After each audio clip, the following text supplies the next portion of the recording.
Hey, what's up, everybody? BDO44 coming at you another video. All right, so we're talking about the Lakers and the Hawks. They play today at 4:30 Pacific, 7:30 Eastern at Phillips Arena, I believe is the name of the arena. They may have changed the name of it. Not too sure. But it's in Atlanta. And what we know about the Atlanta Hawks is that Trae Young is listed as out as of right now, but I've seen other publications that have listed him as questionable. So consider him questionable. It's the Lakers. So you know what that means. If somebody could play, they will play. Expect them to play and plan for them.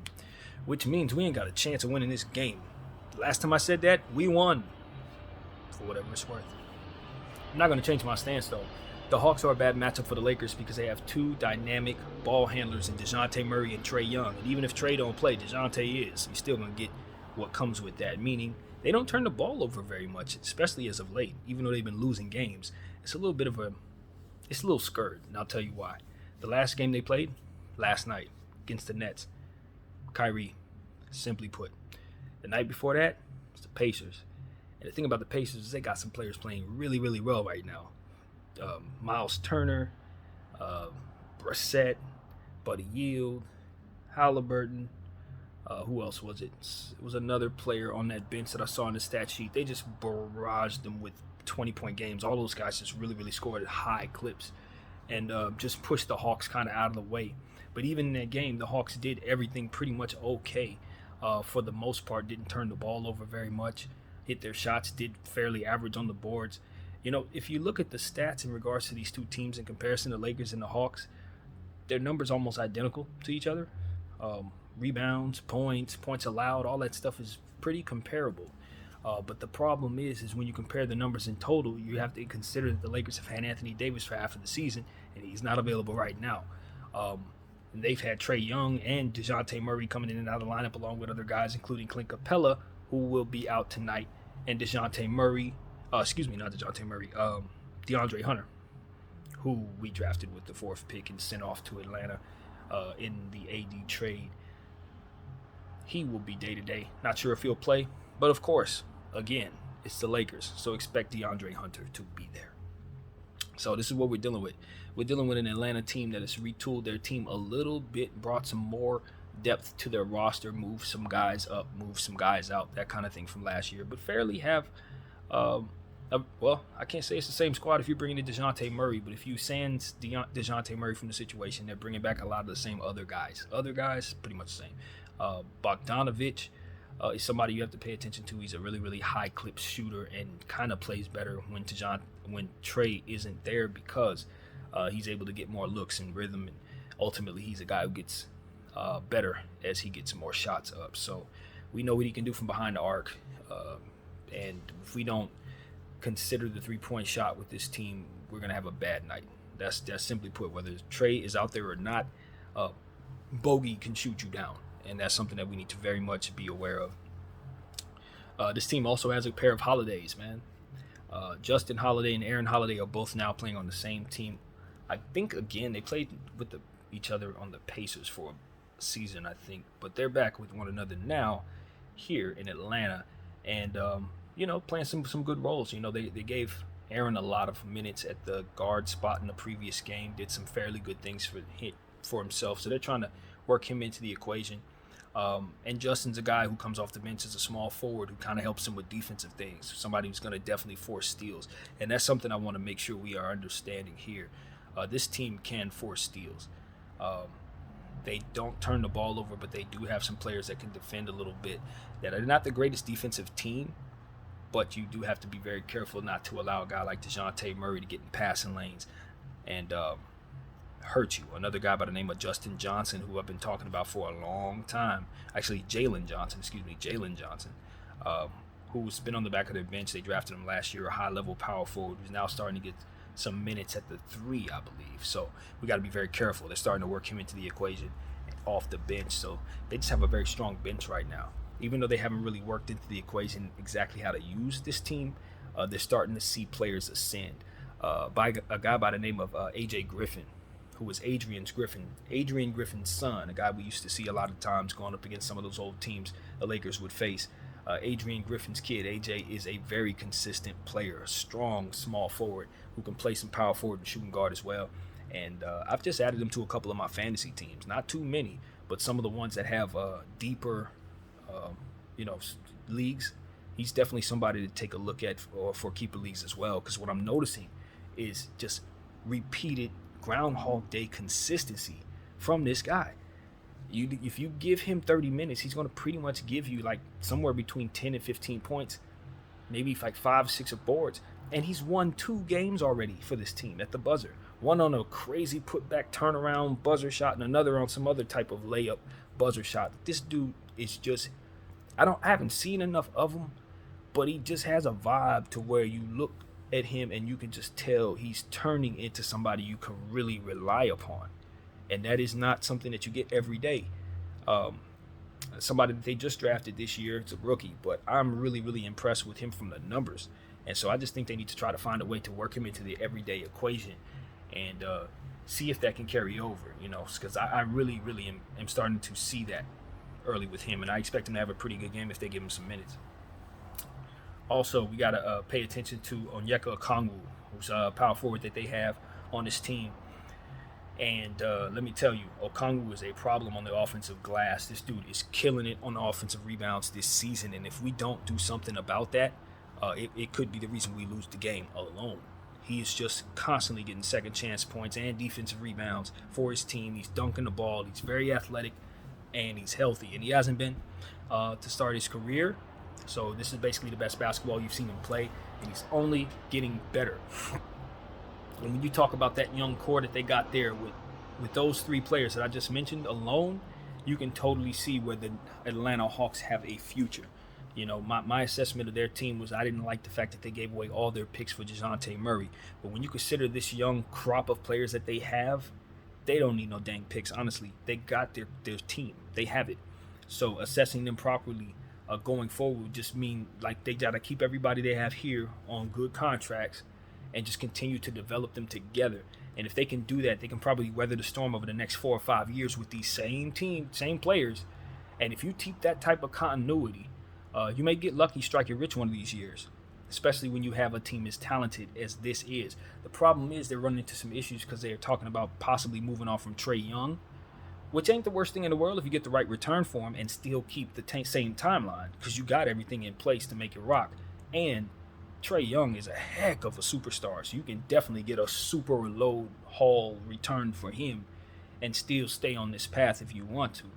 So I like where the Hawks are at much more than I thought I did based on the emergence of Johnson and Griffin and other players that they seem to just be seeing pop up. Okongwu, that are just getting started in their careers, that are on rookie contracts that they should be able to resign if they manage things properly. So I like their asset class, even though they did mortgage all of their picks.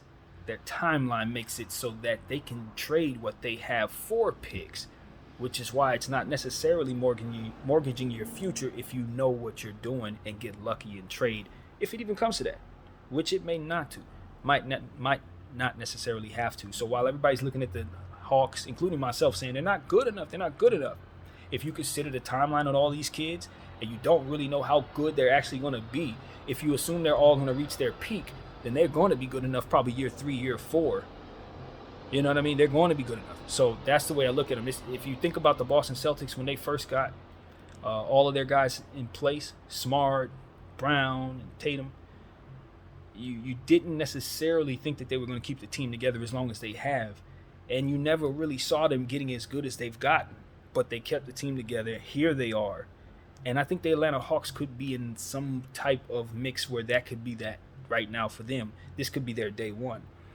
So we'll see. We'll keep an eye open for their team. I think it's all about Griffin and Okongwu and Johnson. If they can either keep those players or swap them for something that gives them more equity, I think that keeps them in a good space. If they want to move on for Trae Young, I don't think that's the end of the world. I kind of like their team better if more of those players get more looks anyway. So I don't know. We'll see. Trae Young is somebody that seems to be targeting LA. And, that's going to be an interesting situation. That's why I kind of think he's going to play tonight, even though it's a road game, a home game for him. He's still going to want to showcase himself against the Lakers if he feels good enough to do so, based on some of those rumors going on around, just for leverage reasons. Even if he doesn't plan on leaving Atlanta, I do think he's going to want to play in this game and try to put up high scoring numbers against us, which he's obviously capable of doing. He's a one-man juggernaut who probably doesn't need as much help as he has. He's actually in an opposite situation than Luka, because I think Luka could use the type of team that he's on, and they traded him for each other. I don't know, but I think Trey's more built for the one-man band stuff that Luka's doing, and I think Luka's more built for the overall team stuff that Trey's got going. But whatever, it's all in place as it should be, and you just gotta understand that when Trey and DeJounte on the floor together, the one thing that we want to force is turnovers, because when they don't turn the ball over, they win. But Chicago, a few nights ago, maybe 4 games ago, was able to really beat them handily, and that's what they were able to do. They were able to force those 2 ball handlers into multiple turnovers. Guys like Ayo Dosunmu, our very own Alex Caruso, Kobe White, another guy I've been talking about a lot. They all force multiple turnovers against this Hawks team, forced them out of what they've been doing that's keeping them kind of looking pretty good, and we're able to get a real good win against them. The last 2 games that they lost, as I said, it's almost like an aberration. We don't have nobody on our team that's even close to even looking at Kyrie Irving's talents level, so we can't simulate anything that ultimately gave them what they got out of that game, which was just pure domination in the fourth quarter. I don't think we can do that to them. But we can attack them in the way that Chicago did, and using guys like Troy Brown, Max Christie, Patrick Beverly, obviously Bron, if he gives it a go tonight. Happy birthday, Bron. We'll talk about that, of course, in another video. But, in strategizing against the Hawks, I think we can really put ourselves in a position if we force turnovers. If we can use some of our scrappy defensive players to force Trae Young and DeJounte Murray into forced turnovers. Guys like Bogdanovich, they're ball handlers. We want to make them give us the ball. Aaron Holiday, give us the ball. And if we can do that, I think we can get this team out of their comfort zone. I read somewhere where we want to force them further into the shot clock. That tends to kind of force them out of their mix. They tend to want to shoot early in the shot clock. We got to keep an eye open for the long 3-point shot. Obviously, LaMelo Ball destroyed us with that against in the Charlotte game. We want to put ourselves in a position to know better against the Trae Young, because obviously that's one of his signature moves. He can shoot it from 35, he can shoot it from 40, and he can do it multiple times. Do not give him space. I don't care if he runs past you. Do not give him space. I'd rather him get a teardrop than get the long 3 off 9 out of 10 times, because once he sees the rhythm, he's going to keep shooting it. He's not one of them guys that's going to say, I got a couple, that's enough. No, he's going to do like Kyrie did to him last night and hit like 7 or 8 shots in a row. And that's the thing. It's like, he wasn't on the floor for that. You see what I'm saying? Kai was going crazy and Trey wasn't out there. So I'd imagine he's going to want to be out there to kill us just off the strength of that. So I just know that what's going to help us tonight is guys like Patrick Beverly, Dennis Schroeder, whoever the coach decides to put on the floor tonight. They're going to have to play defense to a high level. I actually want us to lean on Patrick Beverly a little more tonight, because him and Trae Young probably are more comparable to what it is we're going to see. Even though Trey's going to eat, he's going to cook, he's going to do what he got to do. At the end of the day, Patrick's discipline defensively is something that really can help us tonight. So we're going to need him on the floor as much as coach usually plays him. This is the night to play him. Also, if you want to get away from him, I'm a firm believer in Max Christie, man. When you want to go the guard route, defensively, you need somebody to stay on people. That's the guy I'm leaning on right now. Because Austin with the ankle, we saw last night, he didn't have it. I don't imagine he's going to have it 24 hours later. Or rather, did he have a day? Did we have a day off? Yeah, we did have a day off. Hopefully he'll be ready to go, man. But I thought the issue was the ankle. To me, it looked like he was just a step slow. And those Miami defensive players are just swarming the hell out of him. So it just wasn't happening. They took him out of the game. And so he's going to want to bounce back. I'd imagine he's going to play much better tonight if he's not in a complete slump. But it's all about that ankle. If the ankle isn't 100% healthy, let's rest him some more. I have no problem with resting him. We suck anyway. We're a bad team. So it's not like we're like, oh my God, we need Austin to win. No, we're not winning.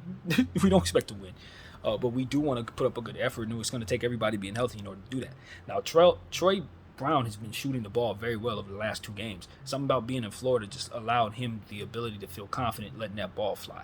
I think it's most important that we continue to let him see the shot fall. I would not be against starting him tonight, honestly, the way he's looked, especially given the fact that he got guys like DeAndre Hunter, who are obviously players that he's going to have to match up with if we have any success trying to defend him. So That's what I want to see, especially if DeAndre's playing.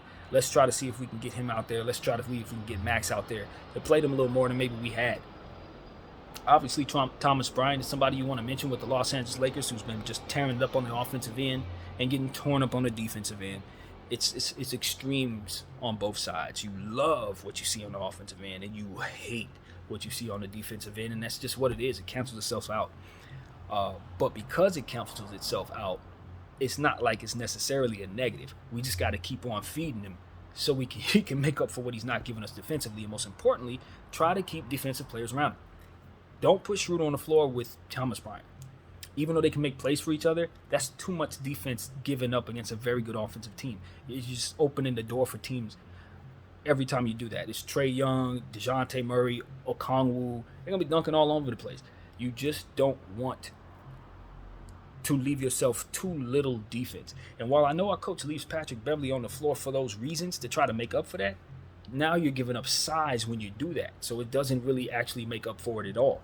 A coach needs to understand that. It's like, no, bro, no, that's another hole that you need to account for with the size disadvantage. So, yeah, this matchup ain't good for us, man. I ain't going to be front. You know, the Lakers have been shooting the ball very well on this road trip, and we're going to have to keep on shooting the three very well if we're going to have any shot against beating this team.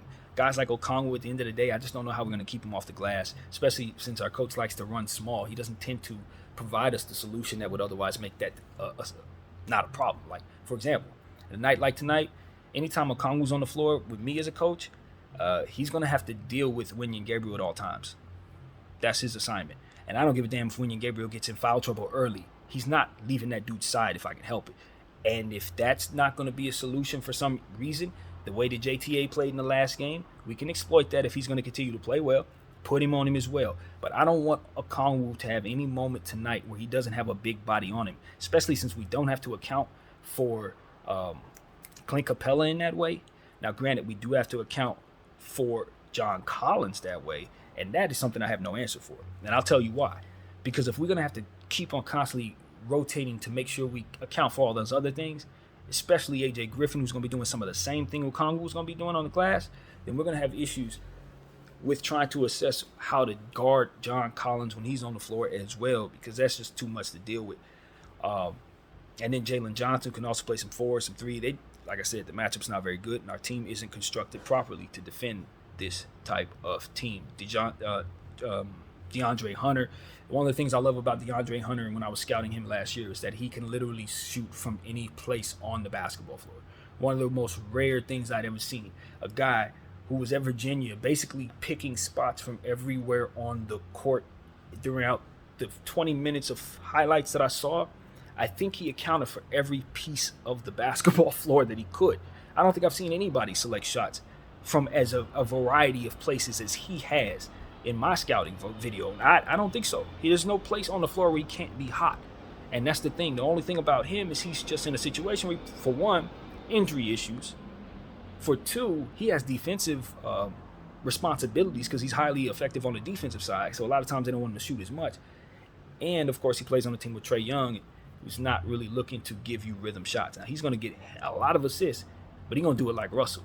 It's going to be at the end of the shot clock, you better make the shot. Like, it's that kind of thing with Trae Young. So it doesn't really work as well as it does when DeJounte runs the point, I believe, but that's in theory because I don't watch his team like that. So I would have to learn some tonight in watching them. But this is one of those situations where I think if DeAndre Hunter were able to get rhythm shots, you would see that. He has this ability. You can just put him anywhere, literally anywhere. He's going to hit them all the shots, all the jumpers, all the mid-range from all levels. It's ridiculous how much range that kid has. And I don't think the league really knows it yet, but he's going to be sort of like, in my humble opinion, and not in terms of length because I don't know this, but like Middleton, because Middleton has that type of ability. He can shoot from everywhere. That's what I think he can develop into. So he's a little banged up tonight. We might not even see him. Hopefully we don't. But like I said, if he doesn't play, you're going to have to deal with Hunter. Johnson, who's also similar, who can shoot a little bit. And then, as I said, Holiday, who could play some small forward. But Bogdanovich, who's going to have plenty of minutes out there at the forward spot if for some reason they need to run him at that. So their depth is endless. It's endless. I think Trae Young shooting like 40 shots a game, and and DeJounte Murray shooting like 30 shots a game kind of takes away from all of that. But when they diversify, they can have 8, 9 players in double digits easy, no problem. They could average that if they really want to. So that's what it really comes down to, man. This is a very talented basketball club that just doesn't really know themselves just yet. Some of these guys are just stepping into their own. Some of them just started playing well, like maybe like a week ago, 2 weeks ago. So that's what you're seeing, man. At any given moment, you're gonna see somebody who can destroy you on this Hawks team as they continue to develop together. And so, this Eastern Conference, I'm telling you, the Eastern Conference is growing stronger by the day. And I don't think it's really one of those things where people understand it because these young teams are all over the place. But just understand that young teams get better by the day. So when you see a guy last week, he ain't that good. No, next week he's going to be even better, and that's a literal thing. So that's what I expect to see from the Atlanta Hawks. They are a talented team. They're going to get a look at us this week. And this is one of those situations where I think we play them again next week as well. I'm pretty certain we're going to see them in like 4 games or something like that. So we need to keep an eye on everybody that we learned about in this game and keep all the information in our heads. Offensive rebounding, definitely important. They average, like I said, the same amount of rebounds we do, but we know who their rebounders are, and we got to keep an eye on them. Guys like John Collins score 30 points. Bogdanovich score 30 points. Trae Young, go for 60, easy. DeJounte Murray, go for 40 on a great night. This is a very, very, very explosive scoring basketball team. And that's all there is to it. It's going to be defense. Our defense was pretty solid against the Orlando Magic, even though they played into our hands and just basically didn't show up. We saw some really good shooting against both of the Miami and Orlando, Florida teams. Like I said, if we can't continue to duplicate that shooting, it's going to be tough. Russell Westbrook's going to be an extremely important piece tonight, trying to draw fouls against some of those bigs.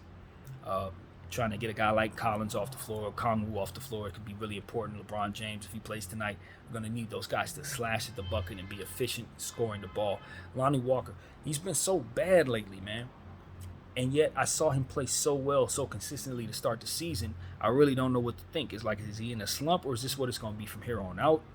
I don't know. Given the fact this is the first year with this guy, and we've had, nothing but good things to say about him here, but we've heard a lot of bad stuff about him coming into this season. So it's like, I don't know what to expect. I don't know how to feel about Lonnie, but I know that he's in a heck of a slump, and we need him in order to play well. So this is one of those situations where hopefully we can just get him right. Maybe if he needs to take a game off or two to rest some old, injuries or whatever the heck may be going on, that might be the way to go, because he's just been so bad that the minutes we've given him, we could have gone in different directions, probably got better production. So that's just what I'm seeing there, man. Same thing with Austin. Like I said, if those guys aren't healthy, they can't help us. Simple as that. I would love for our team to fill the roster spot. There's a whole roster spot open. Casper the Friendly Ghost sitting there waiting to be checked into the game. And I'm looking at Rob Pelinka jabbing at LeBron James, and I don't know how to interpret that other than you better chill out. Basically is how I took it. And then Jeannie's jabbing at the fans for jabbing at her. And it's like, nobody's focused on what they should be focusing on. The team is slipping. We're 14-21. And I'm telling you, with the West being as weak as it is, we're not too far out of a good position. Of a good 5-game winning streak will put us in a position to be in the 5th seed, the 4th seed, with a bunch of home games ahead. So while the team is struggling, while everybody's kicking up dust and being pissed off, this is the time when the team should be putting their heads together to find solutions to get stuff out of people other than LeBron James on the basketball floor. Find ways to affect winning somehow, because if they can keep themselves together and win a couple games, it can make it for a good season. But if we drop these next 4 or 5 games, it could put us in a position to mathematically be too far behind. So this is where we are. We're in a key moment in our season with the tail end of a road trip. It's been a long battle throughout this road trip. We still got some more road games ahead, but at the end of the day, there's more home games ahead than road games. The worst is behind us in that regard, so we just got to get healthy. I hear Anthony Davis is going to be out until the middle of January at the very least, but we expect him to be out for longer. Like I said, out for the season. Keep that in your head, and if they give you something better, be surprised by it, because everybody is lying, and I don't trust none of them, and I don't think Nothing is okay about that injury. And this guy is injury prone, so even if he do come back, he probably going to be hurt in 2 weeks anyway. So what we need to be doing, if we got any sense, is trading him. But I don't think anybody got any sense, so we're just going to continue to focus on the Hawks. Now, at the end of the day, that's what it comes down to. The Hawks are a very, very, very solid offensive team that doesn't really play great defense, but have players who can get steals. So don't turn the ball over against them. Try to force turnovers against them. And that's what will really help our cause. Dynamic guards are going to be dynamic, so we just got to try to do the best we can to defend. And if we don't fight tonight, if we play drunk, so to speak, like I had made an analogy about a few nights ago, and decide not to be competitive, this can be a lopsided game. You know, this Hawks team's been kind of having some tough games. Some of them close games they've won. In fact, they've won more close games than they've lost. So we need to be very, very careful not to play with this team in those type of moments, because we're probably the worst clutch team in the league right now by the numbers. And it's just because of the small ball stuff, man. It leads to open shots for the defense. It leads to harder shot selection for your team. He's not playing into our hands when he goes small, and it's why all of this crap is as bad as it is, to be honest with you. You just got to play big where it makes sense to do so, and most of the time it does. So that's what I want to see Darvin Ham kind of do. I want to see somebody next to Darvin Ham try to suggest some things that maybe he's not doing in regards to the rotations, because these rotations have not been so up to par, man. These rotations have been close to Luke Walton-ish. You know, they're like, this is some of the worst stuff we've seen, man. And I didn't think I could say that. And that's the thing that's bothering me. This is the third coach in a row where I can honestly say rotations is the biggest weakness. So I don't know what that means, but I'm a firm believer of people who make choices.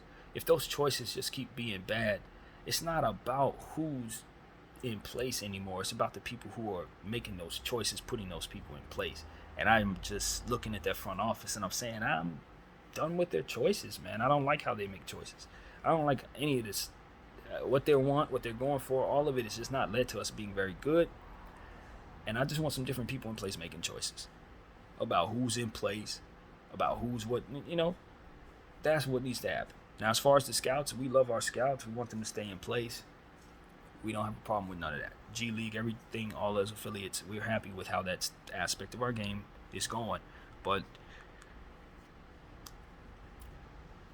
the brain trust, it needs to be flushed out. And that is what I'll end this video with, man. I hope everybody enjoys the Atlanta Laker matchup. I'll be watching, and of course, I have something for you at the end of the game. But, you know, it's just a tough matchup. And you know your team has prone to just looking at matchups like this and saying, we can come out, we're going to play hard. But if they push back enough, we'll just start drinking, and the lead will go by the wayside. Our coach will lose. You know, the whole thing will fall apart with the rotations. You'll start putting small players on the floor, guys that should not be on the floor together, and there'll be no sense or reason to what we see. That's the tendencies that we've been shown lately, man. And not a whole lot of faith that we'll see anything different tonight. It is what it is. EDL44. I thank you all for watching.